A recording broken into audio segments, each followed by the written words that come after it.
Thank you very much. Thank you, everybody. Thank you. Thank you. Thank you very much. Thank you, Matt, for that great introduction, and thank you for this big crowd. This is incredible, really incredible. We've all come a long way together. We've come a long way together. I'm thrilled to be back at CPAC with so many of my wonderful friends and amazing supporters and proud conservatives.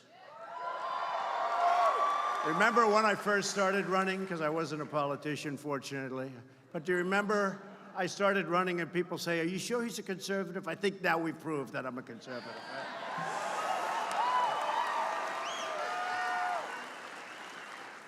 For more than 4 decades, this event has served as a forum for our nation's top leaders, activists, writers, thinkers. Year after year, leaders have stood on the stage to discuss what we can do together to protect our heritage, to promote our culture, and to defend our freedom. CPAC has always been about big ideas, and it's also been about putting those ideas into action. And CPAC really has put a lot of ideas into action. We'll talk about some of them this morning. For the last year, with your help, we have put more great conservative ideas into use than perhaps ever before in American history. Right?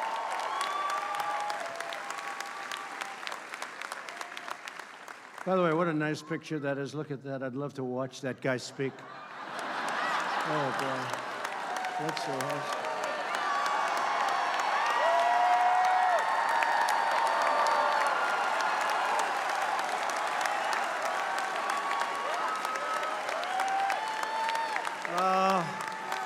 I try like hell to hide that bald spot, folks. I work harder. Doesn't look bad. Hey, we're hanging in. We're hanging in. We're hanging in there, right? Together, we're hanging in. We've confirmed a record number, so important, of circuit court judges, and we are going to be putting in a lot more. And they will interpret the law as written. And we've confirmed an incredible new Supreme Court justice, a great man, Neil Gorsuch. Right?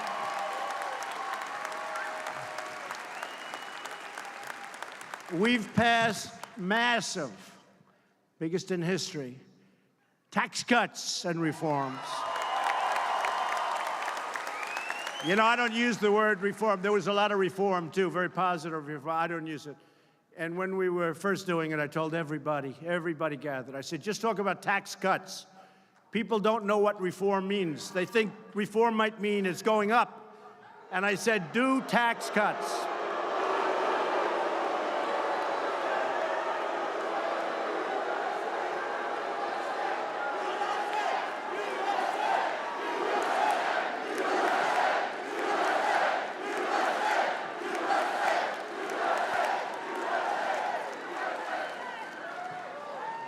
Thank you.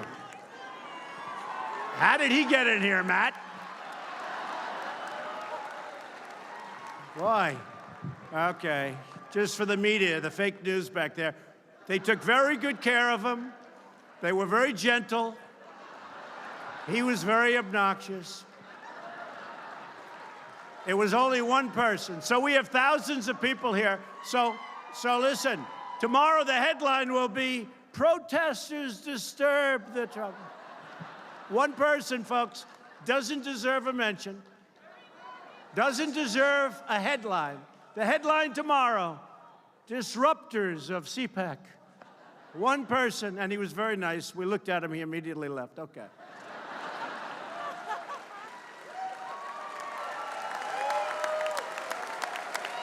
No, I've had it too often. You'll have one person, and you can hardly even hear. In fact, the biggest really disturbance are you people. You know why? He'll say something, nobody hears him, because it's so, and then the crowd will start screaming at him, and then all of a sudden we stop and that's okay. You have to show your spirit, right? You have to show your spirit. It's true. So we passed the biggest tax cuts in the history of our country, and it was called Tax Cut and Reform. And I said to our people, don't use the word reform, because we're going to call it the Tax Reform Act. I said, no wonder for 45 years nothing's been passed. Because people want tax cuts, and they don't know what reform means. Reform can mean you're going to pay more tax. So I convinced politicians who have done this all their lives, and they do a great job in many cases, but this was one they were going, the Tax Reform Act of whatever year we want to put, okay? So they have the Tax Reform Act, and that was it. And now it was called the Tax Act, Tax Cut Act, and jobs. We had to add jobs into it because we're picking up tremendous number of jobs. 2.7 million jobs sincerely. 2.7. So now people hear tax cuts, and it has been popular. Remember, it started off a little slow. Then it got passed, and we had some great help. I will say we had some great help in the Senate, in the House. We have guys here today. We have a lot of congressmen. We have a lot of senators. We had a lot of help, and we got it passed. It was not easy. We didn't have one Democrat vote, and I think that's going to cost them in the midterms. I know that whoever wins the presidency has a disadvantage for whatever reason in the midterms. You know what happens? I'm trying to figure it out. Because historically, if you win the presidency, you don't do well 2 years later. And you know what? We can't let that happen. And I know what happens. I finally figured it out. Nobody's been able to explain it. It just happens statistically almost all of the time for many years. What happens is you fight so hard to win the presidency. You fight, fight, fight. And now only 2 years, that's a very short period. And by the time you start campaigning, it's a year. And now you got to go and fight again, but you just won. So nobody has that same drive that they had. So you end up not doing that well because the other side is going, they're crazed. And by the way, they're crazed anyway, these people. They are really crazed, right? So, because, you know, I kept trying to say, why is this? But it's just there. So the great enthusiasm, you know, you're sitting back, you're watching television, maybe I don't have to vote today, we just won the presidency. And then we get clobbered, and we can't let that happen.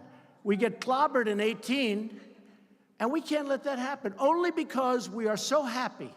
We pass so many things. Honestly, and I'll use the word my administration as opposed to me. My administration, I think, has had the most successful first year in the history of the presidency. I really believe that. I really believe it. I really believe it. So, I mean, judges, regulations, everything. And the beautiful thing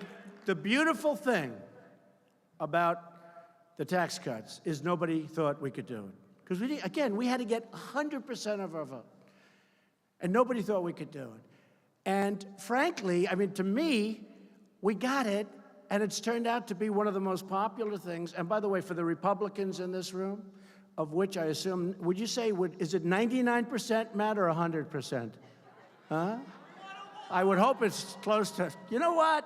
Hey, we probably have some Democrats that want to come over. We have a great governor from West Virginia that left the Democratic Party, Big Jim, and he came over to the Republican Party. So people are sitting there, and they're saying, oh, we just had that great victory. Let's not vote. Let's go to a movie. The Republican Party, we're going to do great. And then they end up losing. So you got to keep up the enthusiasm. Now what happens, by the way, they lose, and then you have the presidential election coming up again, and you clobber them because everybody gets off their ass, and they get out, and they work, right? And they work.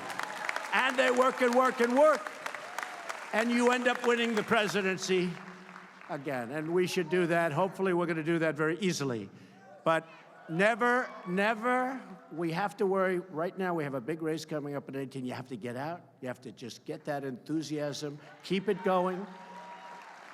See, the word really is complacent. People get complacent. It's a natural instinct. You just won, and now you're happy and you're complacent. Don't be complacent. Okay, don't be complacent, because if they get in, they will repeal your tax cuts. They will put judges in that you wouldn't believe. They'll take away your Second Amendment, which we will never allow to happen. They'll take away your Second Amendment.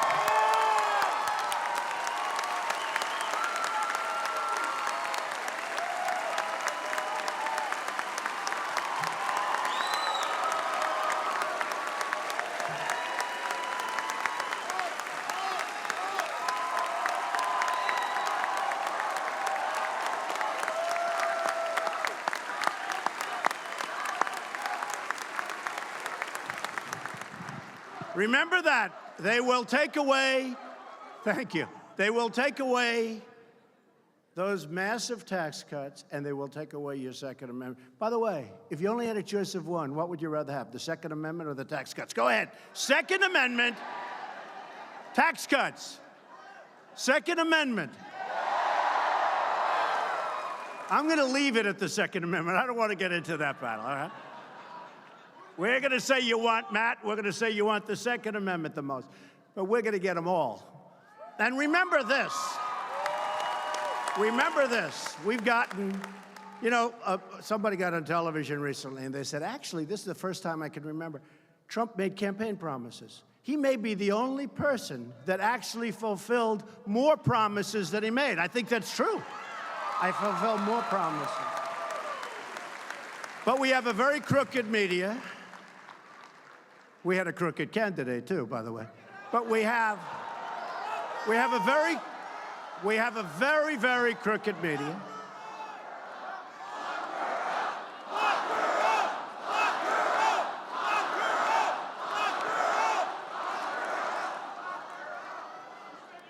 I will say this, folks. Everything that's turning out now, it's amazing. That's come full circle.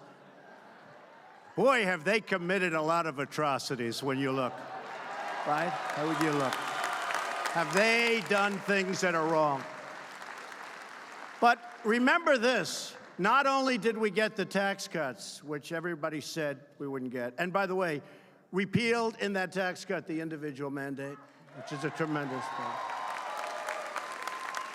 This is where you're forced to pay in order not to have health care, okay? Is that great? You pay for the privilege of not having health care. So you're subsidizing lots of other people. That's gone. I know people came up to me with tears in their eyes. They're saying, I'm forced to pay not to have health care.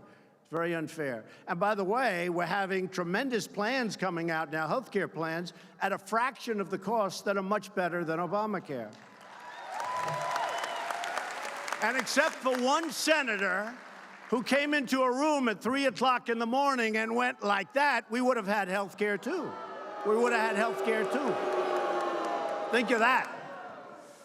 But I think we may be better off the way we're doing it. Piece by piece by piece, Obamacare is just being wiped out. The individual mandate essentially wipes it out. So I think we may be better off. And people are getting great health care plans, and we're not finished yet. But remember, one person walked into a room when he was supposed to go this way, and he said he was going this way, and he walked in and he went this way, and everyone said, what happened? What was that all about? Boy, oh boy, who was that? I don't know. I don't know. I don't want to be controversial, so I won't use his name, okay? What a mess. But it's all happening anyway. It's all happening anyway. And we've, at the same time, eliminated a record number of job-killing regulations, and people are going back to work. Right? People are going back to work. So, and you know, the fake news always, if I say something that's like a little off, next day headline, he misrepresents. I have to be careful. But in the history of presidents, no president, and I'm saying no president, now maybe they'll find I was off by 2, but we're here 1 year. No president, well, I read it in lots of good papers, actually, but they'll change the story when I say it. No president has ever cut so many regulations in their entire term, okay, as we've cut in less than a year.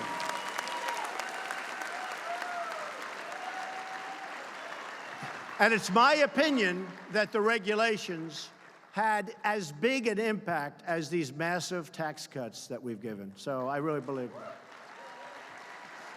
We've ended the war on American energy. We were in war. And we've ended the war on beautiful, clean coal, one of our great natural resources. And very important for our defense, coal. Very important for our defense, because we have it. We don't have to send it through pipes. We don't have to get it from foreign countries. We have more than anybody. And they wanted to end it. And our miners have been mistreated, and they're not being mistreated anymore. We're doing tremendous business. I was in Vietnam, and the Prime Minister and the President of Vietnam were there. And we have a massive deficit with them like we do with everybody else because these presidents have just let it go to hell. We have the worst trade deals you've ever seen. So we're changing it. So I said, we have too big a deficit with Vietnam. I'm not happy. He said, well, but we're going to, I said, buy coal. Buy coal. They use a lot of coal. Buy coal. And he said, you know, we have bought coal from West Virginia and other places, and it's the finest coal we've ever used. It's interesting. And West Virginia now is doing great. You look at what's happening in West Virginia. You look at what's happening in Pennsylvania. You look at what's happening in Ohio. You look at what's happening in Wyoming. You look at what's happening all over. It's like a different world. And remember this, virtually as soon as I got into office, we approved the Keystone XL pipeline and the Dakota Access pipelines, which would never have been approved. And we announced our withdrawal from the totally disastrous, job-killing, wealth-knocking out, you know, it knocked out our wealth, or it would have. They basically wanted to take our wealth away. They didn't want us to use our wealth power. We knocked out the Paris Climate Accord. Would have been a disaster. Would have been a disaster for our country.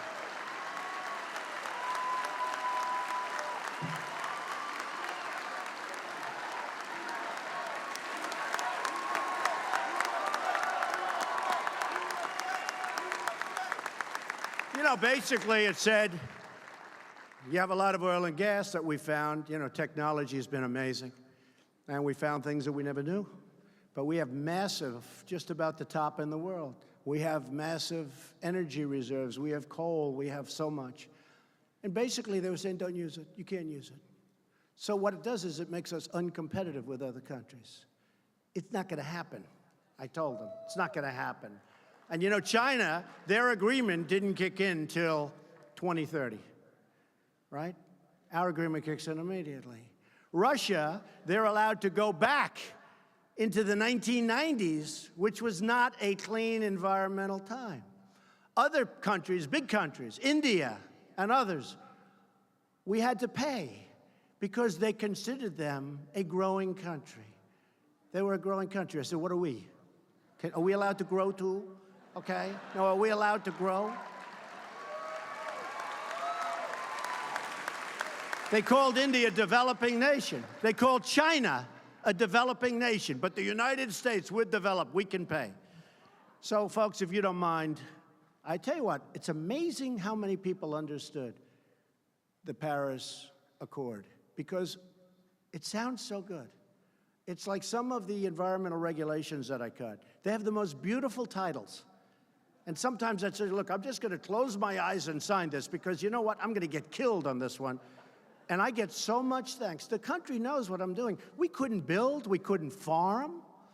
If you had a puddle on your land, they called it a lake for the purposes of environmental. I mean, it's crazy.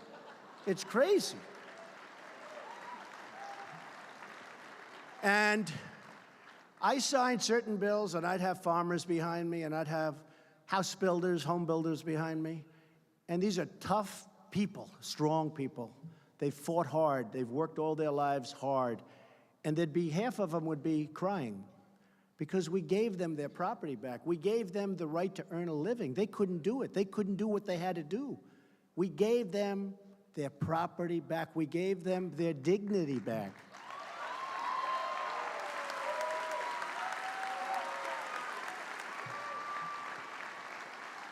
By the way, you don't mind if I go off script a little bit, because, you know, it's sort of boring. It's a little boring.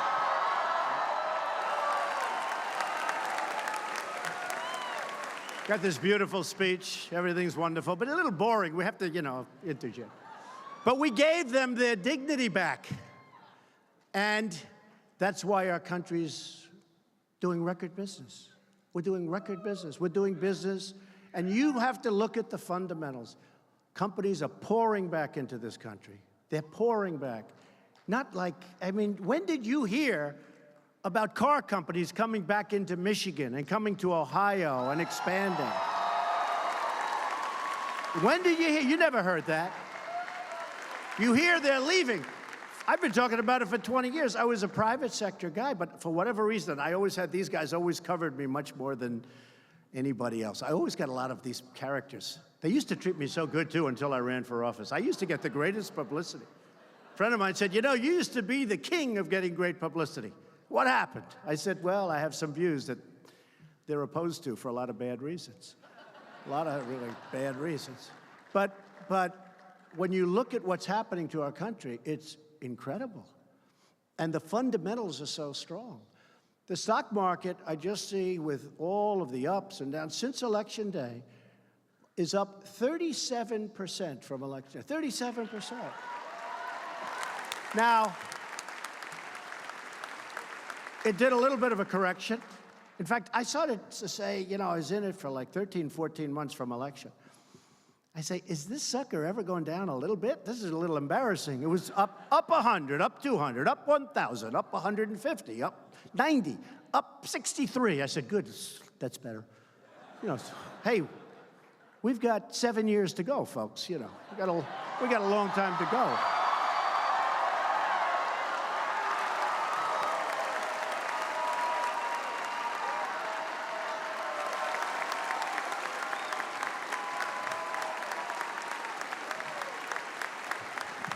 So, thank you, everybody.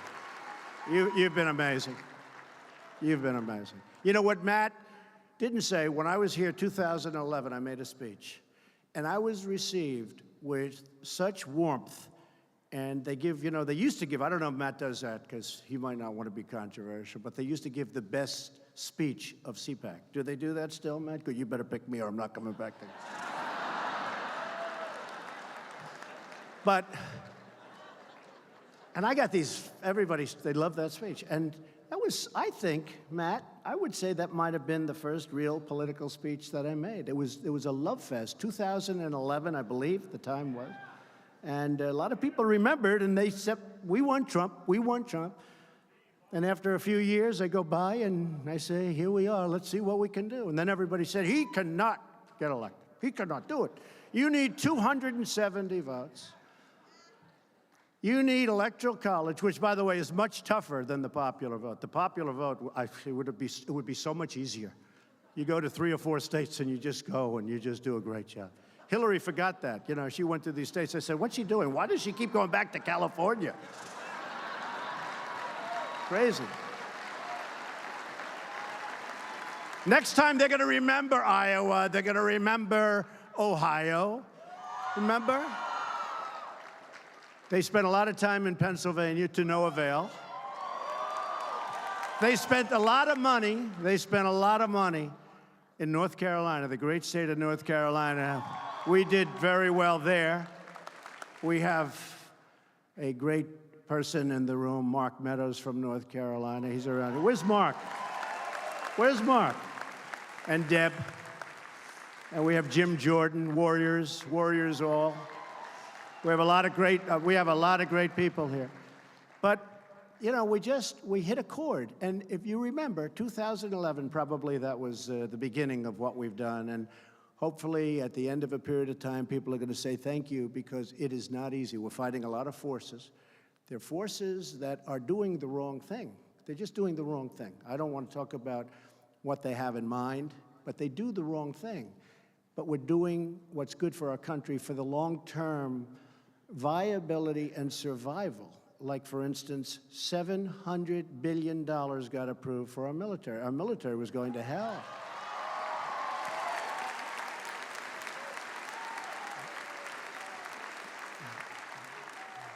we declined to certify the terrible one-sided Iran nuclear deal. That was a horrible deal. Who ever heard you give $150 billion to a nation that has no respect for you whatsoever? They're saying death to America while they're signing the agreement. If somebody said death to America while I'm signing an agreement and I'm president, I immediately say, what's going on here, folks? I'm not signing. What's going on? They just kept going. Kerry may be the worst negotiator I've ever seen. How about this guy? And Obama, of course, he's the one. But how about $1.8 billion in cash? Did you ever see what, like $1 million in $100 bills? A lot of people do it as a promotion. It's a lot. It's big. It's like big. Now take that. Go to $1.8 billion in cash. $1.8 billion. For what? For what? Why did we do this? Why did we do it? Anyway, we didn't certify, and lots of interesting things are happening with that whole mess. But we have to treat people that treat us well, we treat them well. People that treat us badly, we treat them much worse than they can ever imagine. That's the way it has to be. That's the way it has to be.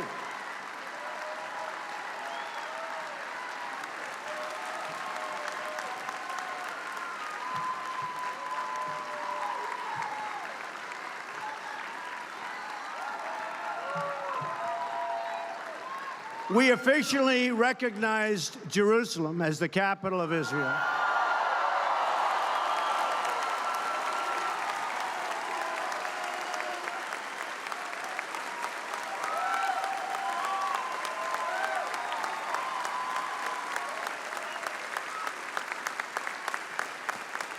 You know, every president campaigned on, we're going to recognize Jerusalem as the capital of Israel. Everybody, for many presidents, you've been reading it.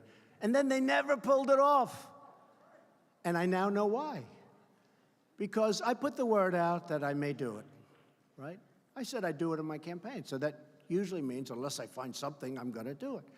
I was hit by more countries and more pressure and more people calling, begging me, don't do it, don't do it, don't do it. I said, we have to do it. It's the right thing to do. It's the right thing to do. We have to do it. And I did it. But every other president really lied because they campaigned on it. That was always a big part of the campaign. Then they got into office, they never did it. So I understand why they didn't do it, because there was tremendous, the campaign against it was so incredible. But you know what? The campaign for it was also incredible, and we did the right thing. So we've kept our promise, as I said, to rebuild our military, eliminating the defense sequester, which is a disaster. And I don't know if you saw the number, $700 billion. You know, ultimately that comes before everything else. We can talk about lots of things. But if we don't have a strong military, you might not be allowed into this room someday, okay? You may not have your houses, your homes, your beautiful communities. We better take care of our military. These are the greatest people, and we're going to take care of our veterans. We're going to take care of the vets. We've been doing a good job on the vets.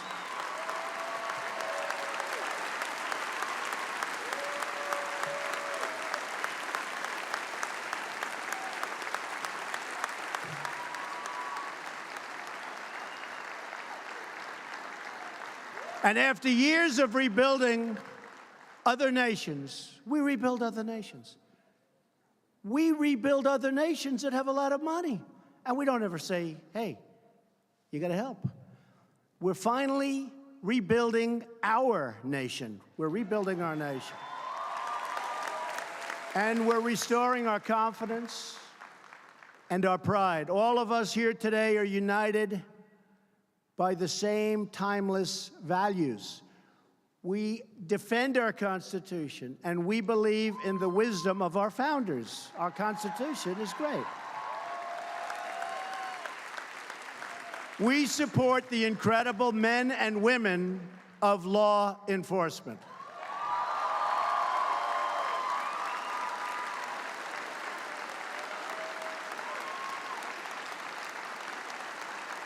True.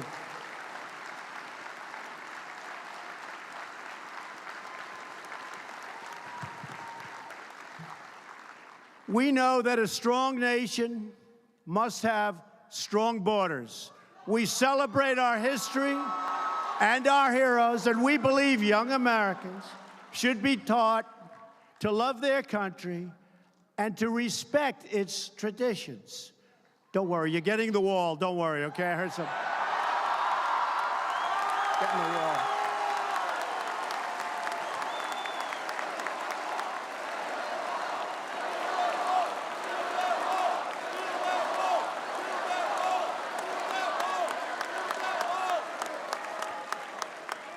I had a couple of these characters in the back say, "Oh, he really doesn't want the wall. He just used that for campaigning." I said, can you believe it?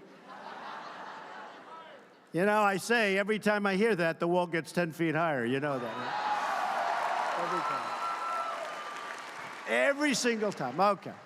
Now, we're going to have the wall, or they're not going to have what they want. You know, we have a problem. We need more Republicans. We have a group of people that vote against us in a block. They're good at two things: resisting obstruction. Resisting obstruction. And they stick together. They do. They always vote in a block. You know, it's very rare that you get a couple of them to come your way, even on the tax cuts. I mean, we're going to be fighting these people in the 2018 election. We're going to be fighting people that voted against the tax cuts, because the tax cuts are phenomenal and popular and helping people and helping our country. You saw Apple just brought $350 billion in.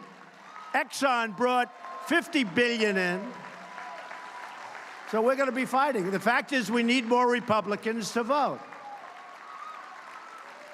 We want to get our agenda, because now what we have to do is, in order to get a vote to fix our military, we have to give them $100 billion in stuff that nobody in this room, including me, wants in many cases. It's terrible. We need more Republicans. That's why you have to get out and you have to fight for 18. You have to do it. We salute our great American flag. We put our hands on our hearts for the Pledge of Allegiance. And we all proudly stand for the national anthem.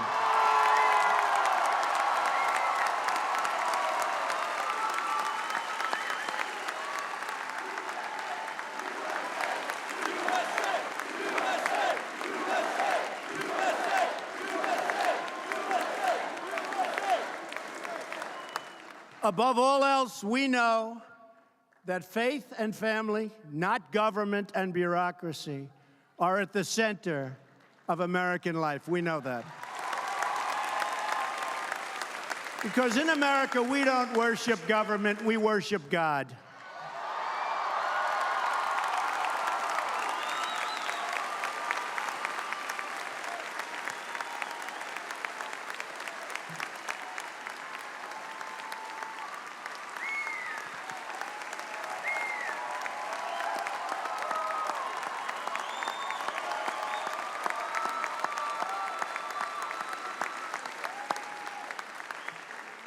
Our nation's motto is, "In God we trust."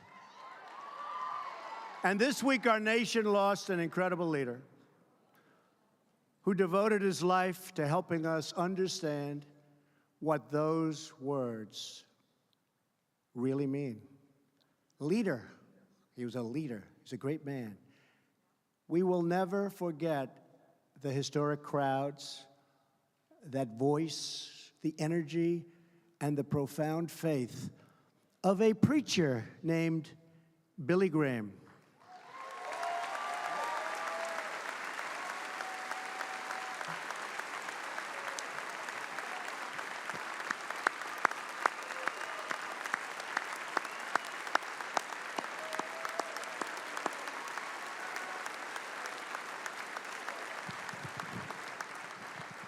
Great man and great family, Franklin Graham, great family. And they were for us, I'll tell you, they were for us. Right from the beginning, they were for us. As a young man, Billy decided to devote his life to God. That choice not only changed his life, it changed our country. And indeed, it even changed the world.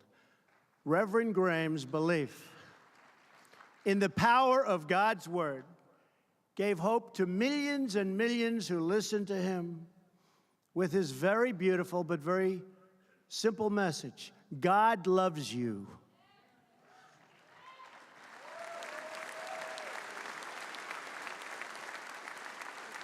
And a very special tribute, because it's almost never done. On Wednesday, we will celebrate Billy Graham's life as he lies in honor in the rotunda of our Capitol.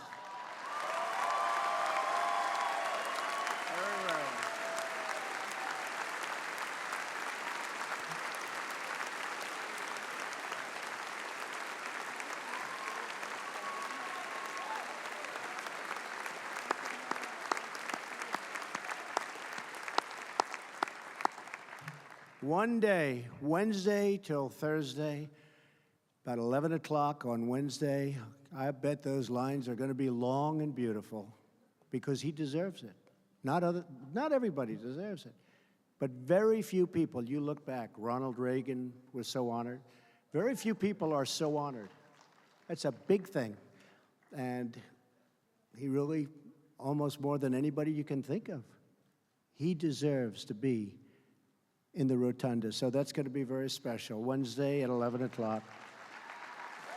And Paul and Mitch and the whole group, they work very hard to make it all happen. So we want to thank them too. Everywhere you go, all over the country, in cities small and large, Americans of all faiths reach out to our Creator for strength, for inspiration, and for healing. Great time for healing. In times of grief and hardship, we turn to prayer for solace and for comfort. In recent days, our entire nation has been filled with terrible pain and sorrow over the evil massacre in a great community, Parkland, Florida. This senseless act of mass murder has shocked our nation and broken our hearts. This week, I had the honor of meeting with students from Marjorie Stoneman Douglas High School, with families who have lost their children in prior shootings, great families, great people, and with members of the local community right here in Washington, D.C. Our whole nation was moved by their strength and by their courage. We listened to their heart-wrenching stories, asked them for ideas, and pledged to them. And I can speak for all of the senators and congressmen and congresswomen, all of the people in this room that are involved in this decision, that we will act, we will do something. We will act.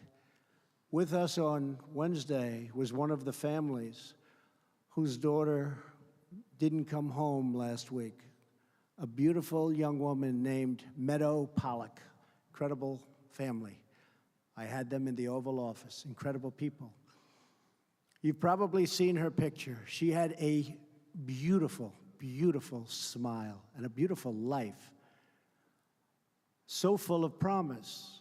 We wish there was something, anything we could do to bring Meadow and all of the others back. There are not enough tears in the world to express our sadness and anguish for her family and for every family that has lost a precious loved one.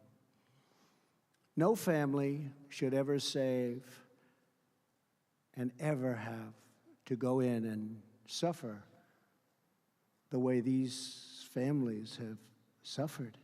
They've suffered beyond anything that I've ever witnessed. A father drops his daughter off at school, kisses her goodbye, waves to her, she's walking up the path, and never sees her alive again. Gets a call, can't believe it, thinks it's a nightmare, wants to wake up from the nightmare.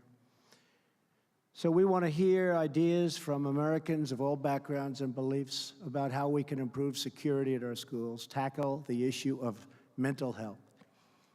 Because this was a sick person, very sick.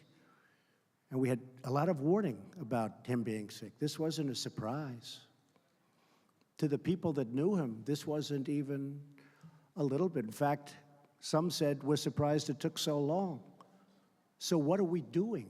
What are we doing? We want to ensure that when there are warning signs, we can act and act very quickly. Why do we protect our airports and our banks, our government buildings, but not our schools?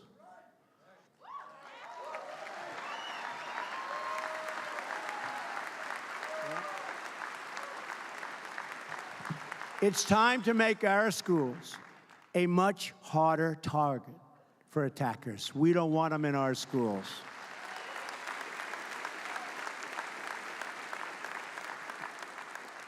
We don't want them. When we declare our schools to be gun-free zones, it just puts our students in far more danger. Far more danger.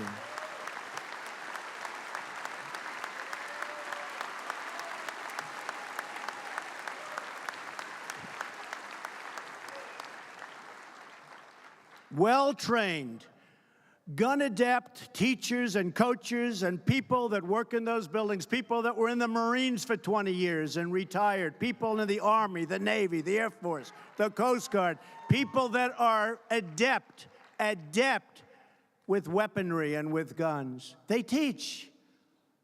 I mean, I don't want to have 100 guards standing with rifles all over the school. You do a concealed carry permit.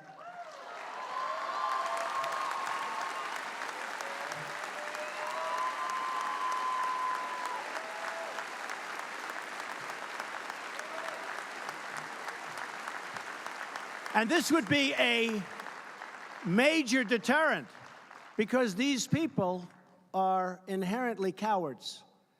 If they thought, like if this guy thought that other people would be shooting bullets back at him, he wouldn't have gone to that school. He wouldn't have gone there. It's a gun-free zone. It says this is a gun-free zone. Please check your guns way far away. And what happens is they feel safe. There's nobody going to come at them. This way, you may have, and remember, if you use this school as an example, this is a very big school with tremendous floor area and a lot of acreage. It's a big, big school, good school, a big, big school.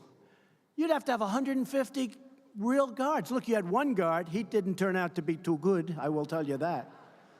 He turned out to be not good. He was not a credit to law enforcement, that I can tell you. That I can tell you.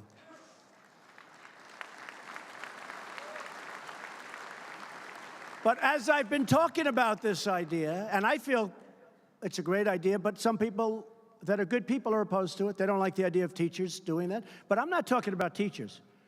You know, CNN went on. They said, Donald Trump wants all teachers. Okay? Fake news, folks. Fake news. Fake news. I don't want a person that's never handled a gun, that wouldn't know what a gun looks like, to be armed. But out of your teaching population, you have 10%, 20% of very gun-adept people. Military people, law enforcement people, they teach. They teach. And something I thought of this morning, you know what else? And I thought of it since I found and watched Peterson, the deputy who didn't go into the school because he didn't want to go into the school, okay? He was tested under fire, and that wasn't a good result. But you know what I thought of as soon as I saw that? These teachers, and I've seen them at a lot of schools where they had problems. These teachers love their students, and the students love their teachers in many cases. These teachers love their students, and these teachers are talented with weaponry and with guns. And they feel safe. And I'd rather have somebody that loves their students and wants to protect their students than somebody standing outside that doesn't know anybody and doesn't know the students, and frankly, for whatever reason, decided not to go in, even though he heard lots of shots being fired inside. The teachers and the coaches and other people in the building, the dean, the assistant dean, the principal, they love their people. They want to protect these kids. And I think we're better with that. And this may be 10% or 20% of the population of teachers, et cetera. It's not all of them, but you would have a lot, and you would tell people that they're inside. And the beauty is it's concealed. Nobody would ever see it unless they needed it. It's concealed. So this crazy man who walked in wouldn't even know who it is that has it. That's good. It's not bad, that's good. And a teacher would have shot the hell out of him before he knew what happened.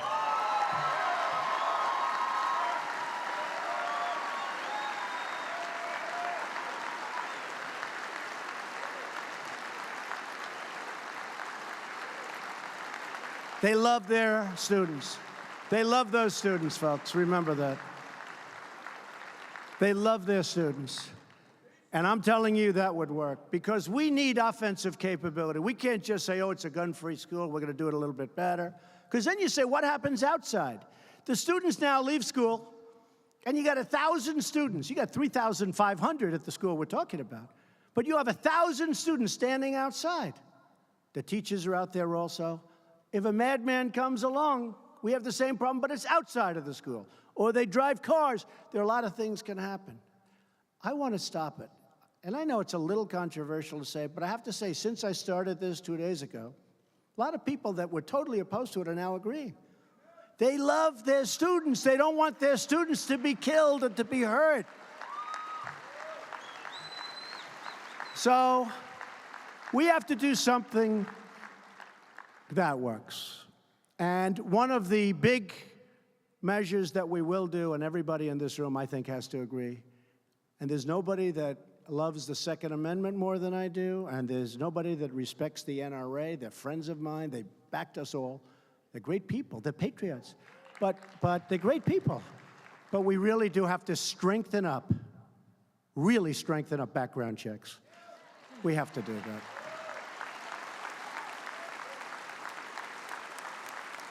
And we have to do, for the mentally ill, we have to do we don't want people that are mentally ill to be having any form of weaponry. We have to be very strong on that.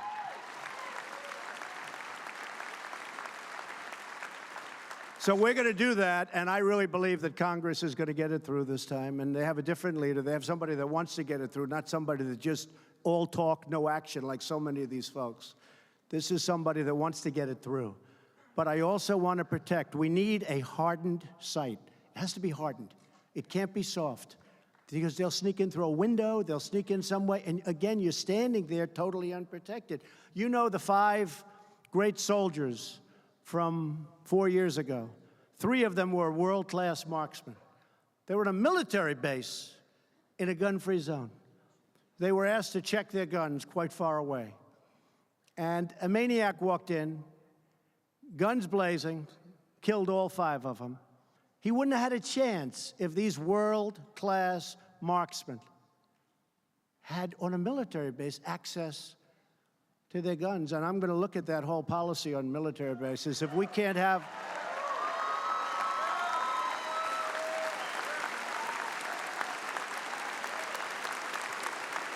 All 5 were killed. All 5. The guy wouldn't have had a chance. But we're going to look at that whole military-based gun-free zone. If we can't have our military holding guns, it's pretty bad. We had a number of instances on military bases. You know that.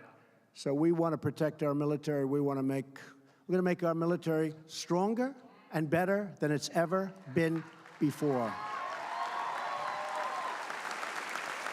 We also need to create a culture in our country that cherishes life and human dignity. That's part of what we're talking about. A culture that condemns violence and never glorifies violence. We need to foster real human connections and turn classmates and colleagues into friends and neighbors that want to fight for us. We're not just having a conversation about school safety. You've had conversations, in all fairness, I'm pretty new on this job. We're here a little more than a year. I've been watching this stuff go on for 20 years. The president gets up, everybody's enthusiastic for the first couple of days, and it fades, fades, fades. Nothing ever gets done. We want to see if we can get it done. Let's get it done right. We really owe it to our country. I've been watching for a long time. Seen a lot of words, and I've seen very little action. And you know, if you think about it, most of it's just common sense. It's not, do you love guns? Do you hate guns? It's common sense. It's all common sense.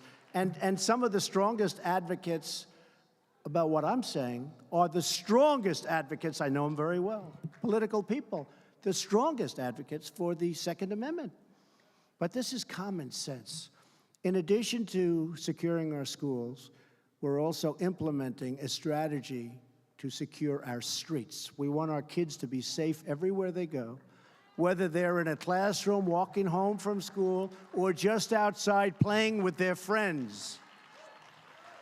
Every child deserves to grow up in a safe community surrounded by a loving family and to have a future filled with opportunity and with hope.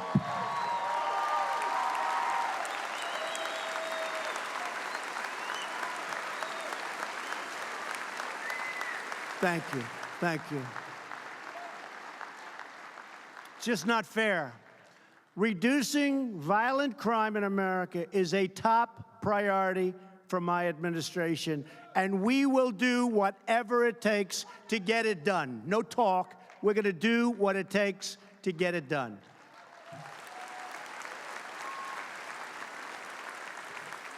As you've seen, pretty well reported that we're significantly increasing gun prosecutions by tremendous percentages.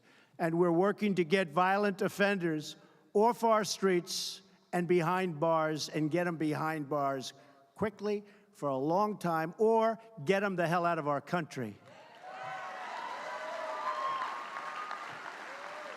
In 2017, we brought cases against more violent offenders than any administration in a quarter of a century, more than any administration, and we're just gearing up. We have tough people. I'll tell you what, when you deal with MS-13, the only thing they understand is toughness. They don't want anything. All they understand is toughness. If that ICE agent or Border Patrol agent is tougher than them, they respect him. We got the toughest guys you've ever seen. We got tough. They don't respect anything else. And they shouldn't be in our country.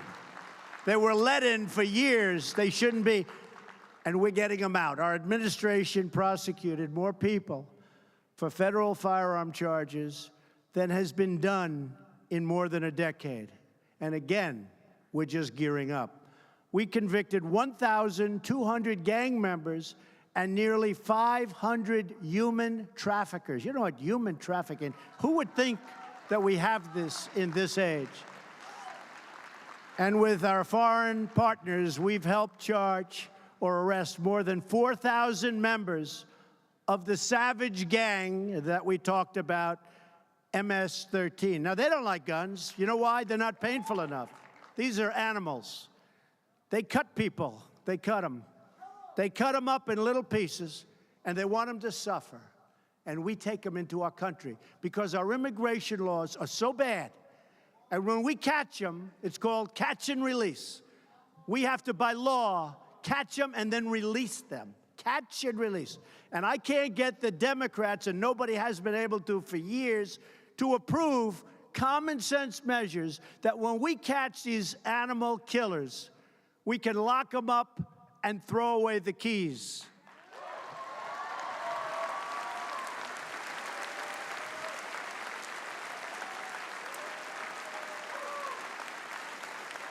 In 2017, our brave ICE officers arrested more than 100,000 criminal aliens who have committed tens of thousands of crimes. And believe me, these are great people.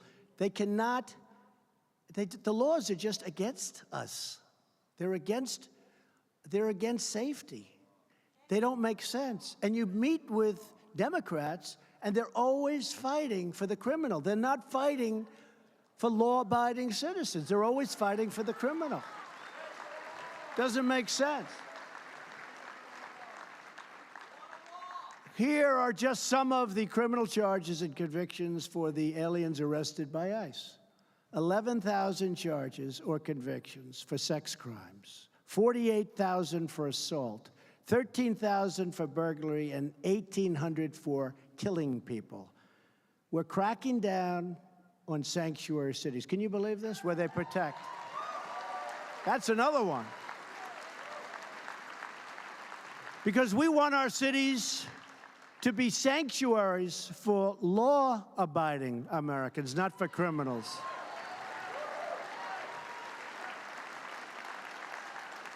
And by the way, the Senate Democrats and the House Democrats have totally abandoned DACA. They don't even talk to me about it.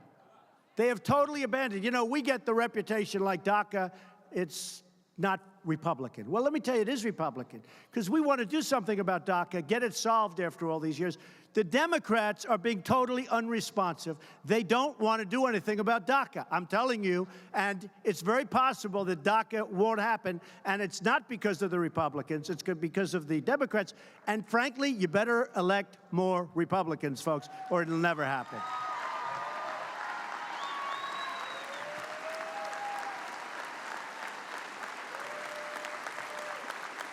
The Democrats voted in favor of sanctuary cities. In other words, they voted to protect criminal aliens instead of voting to protect the American citizens.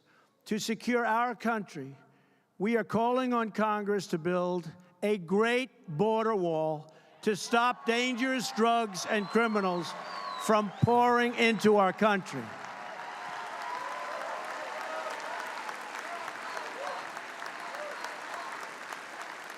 And now they're willing to give us the wall, but they don't want to give us any of the laws to keep these people out.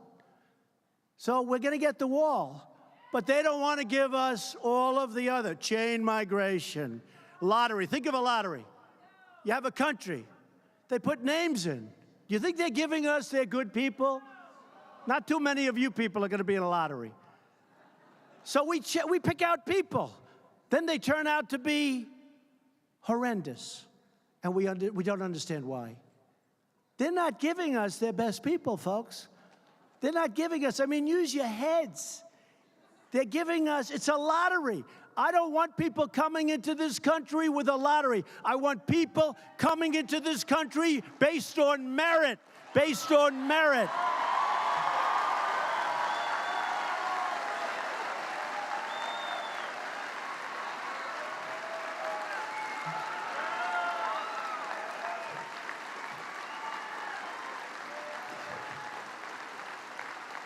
I want people, and we all want to be admitting people who have skills, who can support themselves financially, who can contribute to our economy, who will love our people, and who will share our values, who will love our country.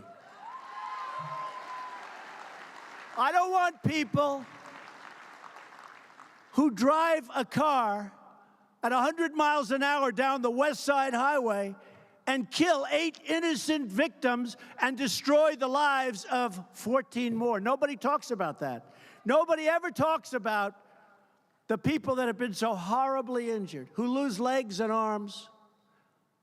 In Manhattan, where I used to spend my time, I know it very well, this stretch along the West Side Highway, people run in order to stay in shape. They want to be healthy. They want to look good. They run. They're running all the time. I see it. They run. We work in different ways, but they run. No, but think of this. They run, and they want to be fit. They're proud people. They want to be fit, and they're running up and down West Side Highway. It's beautiful. It's a beautiful thing.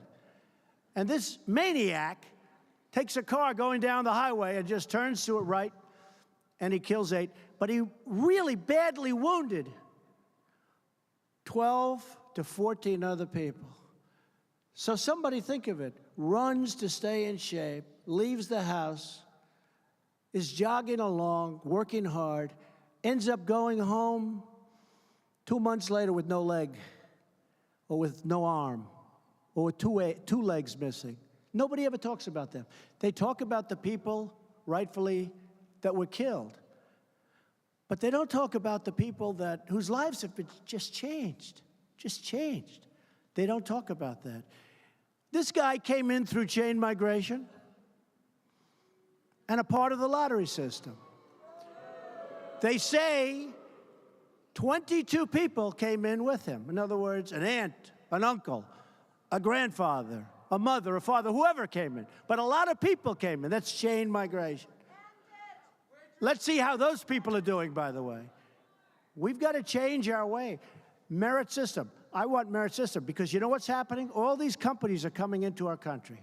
They're all coming into our country. And when they come in, we need people that are going to work. I'm telling you, we need workers now. We need workers.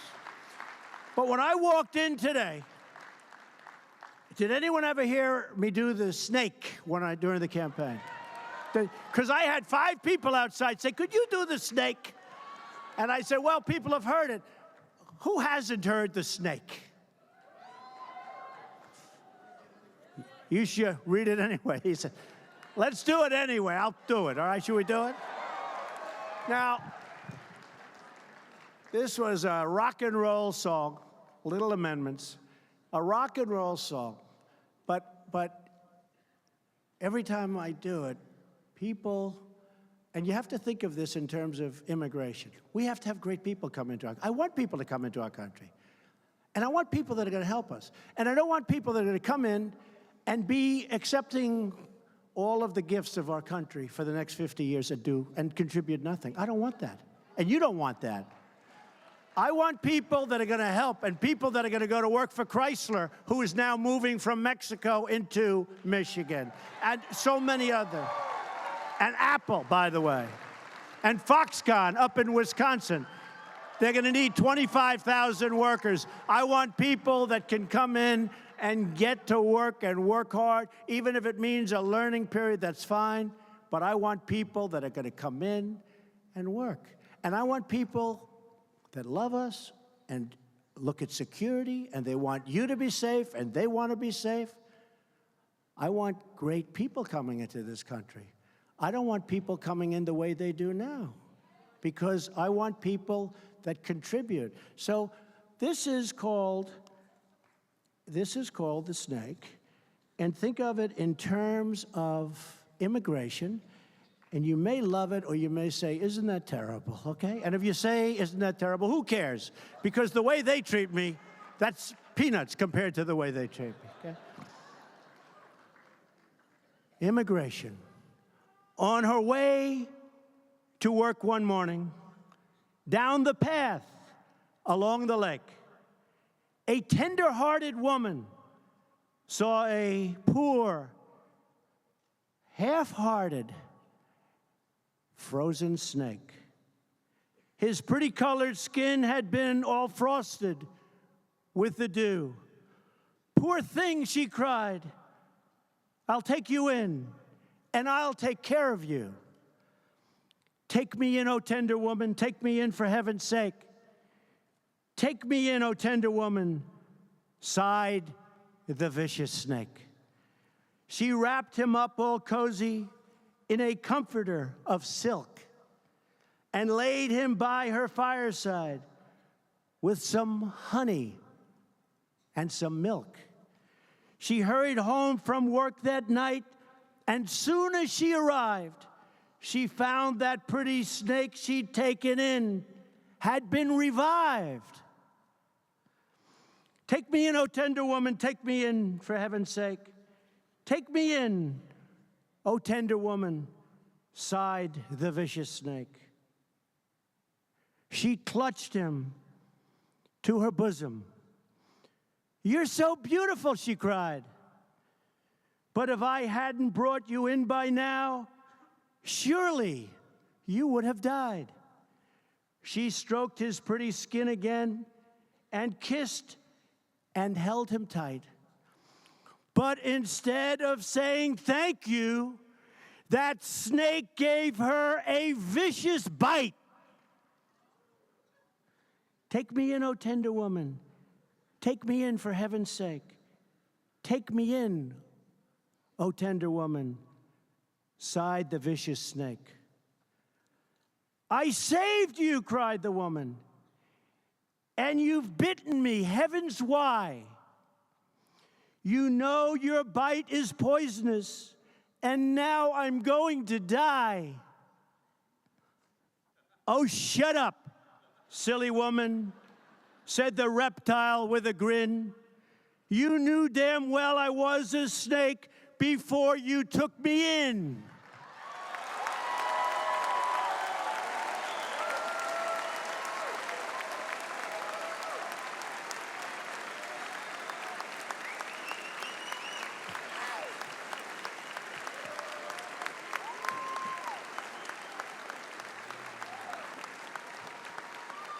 And that's what we're doing with our country, folks. We're letting people in, and it's going to be a lot of trouble. It's only getting worse. But we're giving you protection like never before. Our law enforcement's doing a better job than we've ever done before. And we love our country, and we're going to take care of our country. Okay, we're going to take care of our country. So just in finishing, our country is starting to do very well. Our economy is blazing. Jobs are at a record level. Jobs are so good. 2.7 million jobs created since the election. Unemployment claims have reached a 45-year low.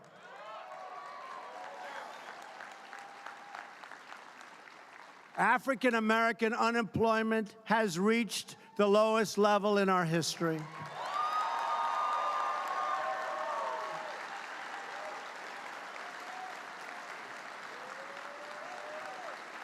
Hispanic unemployment has reached the lowest level in our history. Women unemployment is at the lowest level in 18 years.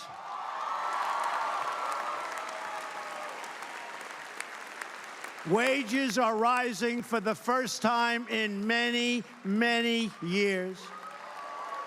Small business confidence is at a record high. And thanks to our massive tax cuts, millions of Americans are getting to keep a great percentage of their money instead of paying it to a government that throws it out the window.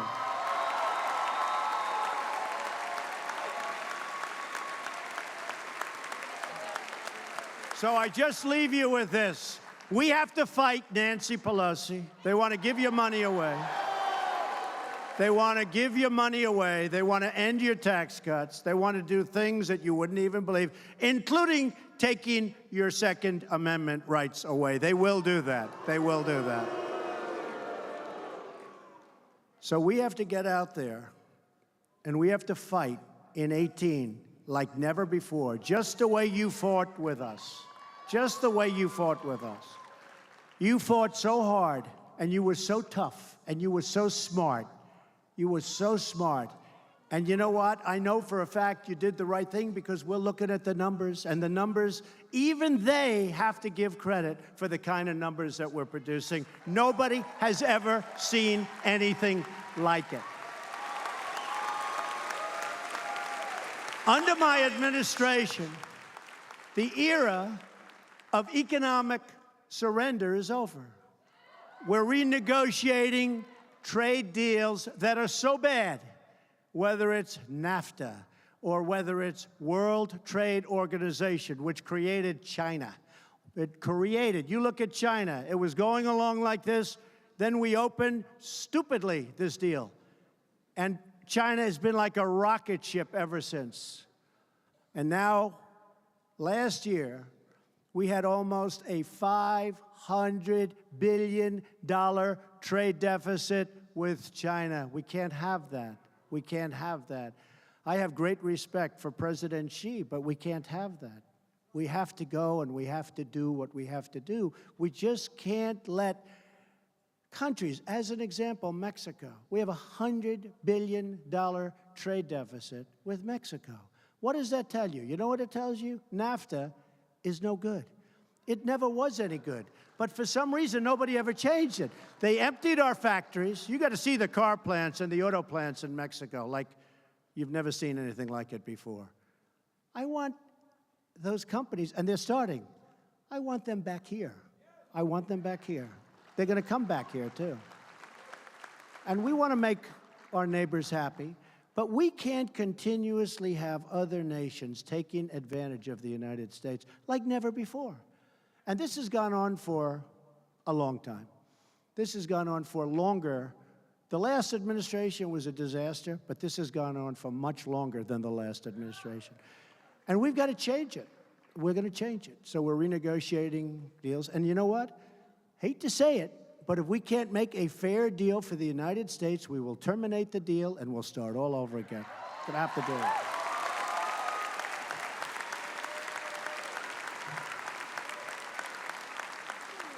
So, under my administration and with your help, don't forget, you, many of you, were the forgotten people. You were the people that when the polls came out, they didn't know that you existed. The Democrats are trying to figure out who you are because they want to get you back. But you were people.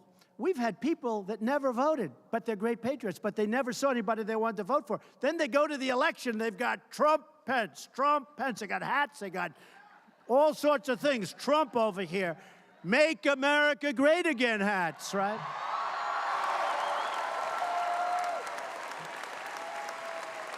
So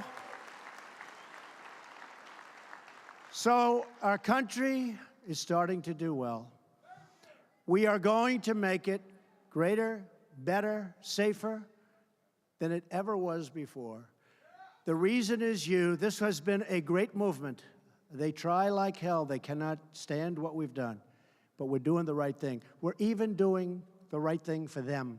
They just don't know it yet. They just don't know it yet. Even the media will absolutely support me sometime prior to the election. All those horrible people back there, they're going to support me. You know why? Because if somebody else won, their ratings would go down, they'd all be out of business. Nobody would watch. They'd all be out of business. So I just want to tell you that we are going to win. I'd love you to get out there, work really hard for 18. We need more Republicans to keep the tax cuts, to keep all of this going. And I love you. I respect you. I appreciate everything you've done for the country.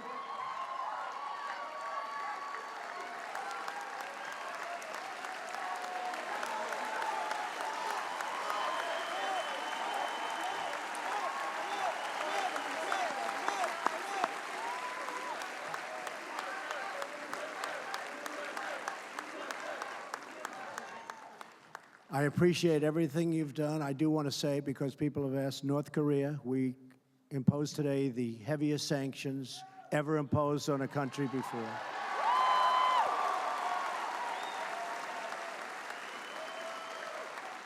And frankly, hopefully something positive can happen. We will see. But hopefully something positive can happen. But that just was announced, and I want to let you know we have imposed the heaviest sanctions ever imposed. So, ladies and gentlemen, thank you for everything. You have been incredible partners. Incredible partners.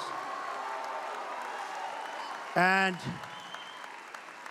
I will let you know in the absolute strongest of terms, we're going to make America great again, and I will never, ever, ever let you down. Thank you very much. Thank you.